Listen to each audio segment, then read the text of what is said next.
अब जैसा कि हमने बताया है कि हमारे चारों तरफ परिवेश में जो भी चीज़ें दिखाई देती हैं वे सभी चीज़ें पदार्थ हैं। इनमें से अपनी अध्ययन में सुविधा के लिए इनकी अवस्था के विचार से इन्हें 3 भागों में बांटा गया है। पहला है ठोस, दूसरा द्रव और तीसरा गैस है। इन्हें 3 भागों में बांटा गया है, ठोस, द्रव और गैस। अब ठोस, द्रव और गैस में क्या अंतर है, अब ये हम समझेंगे। परीक्षा में ये हमेशा क्वेश्चन आया करता है। इसे पढ़ करके आप लोग तैयारी कर लेंगे ताकि आएगा परीक्षा में तो किसी प्रकार की कोई परेशानी नहीं होगी। अतः इनके गुणों में क्या अंतर है, ज़रा आप लोग गौर से सुनिए। जो ये ठोस है, ठोस के जो कण है वो काफ़ी नज़दीक होते हैं। ठोस के जो कण है वो काफ़ी नज़दीक होते हैं। जैसा कि मैंने बता दिया है पहले ही कि सभी पदार्थ छोटे छोटे कणों से बने होते हैं। इनके कण काफ़ी नज़दीक होते हैं। द्रव के कण दूर दूर होते हैं और गैस के कण बहुत दूर दूर होते हैं। ठोस द्रव के उदाहरण के तौर पर आप लोग ले सकते हैं। ठोस जैसे बर्फ़ है तो ठोस है, पानी द्रव है और जब उसे गर्म कर देंगे, जब भाप बनकर उड़ने लगेगा तो वो गैस है। अर्थात पानी तीनों अवस्था में पाया जाता है, ठोस बर्फ, द्रव पानी, गैस भाप।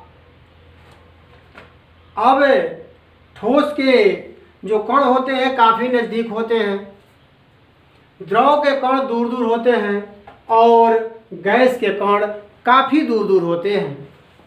इसके बाद ठोस के बीच के अंतराणविक स्थान बहुत कम होता है। ठोसों के बीच के अंतराणविक स्थान बहुत कम होता है। द्रव का अंतराणविक स्थान ज़्यादा होता है, जबकि गैस का अंतराणविक स्थान बहुत ज़्यादा होता है। फिर ठोस के बीच के उनके कणों के बीच का जो आकर्षण बल है, ठोसों के जो कणों के बीच का जो आकर्षण बल है वो बहुत अत्यधिक होता है और द्रव का कम होता है और गैस का बहुत ही कम होता है। गैस के कण इधर उधर अपने आप स्वतः उड़ते रहते हैं। इसके बाद ठोस के द्रवणांक, क्वथनांक और घनत्व अत्यधिक होता है। द्रवणांक, क्वथनांक और घनत्व अत्यधिक होता है, जबकि द्रव के क्वथनांक, द्रवणांक एवं घनत्व कम होता है और गैस का तो बिल्कुल ही कम होता है। इसके बाद ठोस के आकृति एवं आयतन दोनों निश्चित होता है। ठोस के आकृति एवं आयतन दोनों निश्चित होता है, जबकि द्रव का आकृति अनिश्चित होता है और आयतन निश्चित होता है। द्रव का आकृति अनिश्चित और आयतन निश्चित होता है और गैस का आकृति और आयतन दोनों अनिश्चित होता है, हमेशा बदलता रहता है। ये 5 मुख्य इसके गुण हो गए। इसके अलावा भी कई गुण हैं, जैसे विसरण की क्षमता।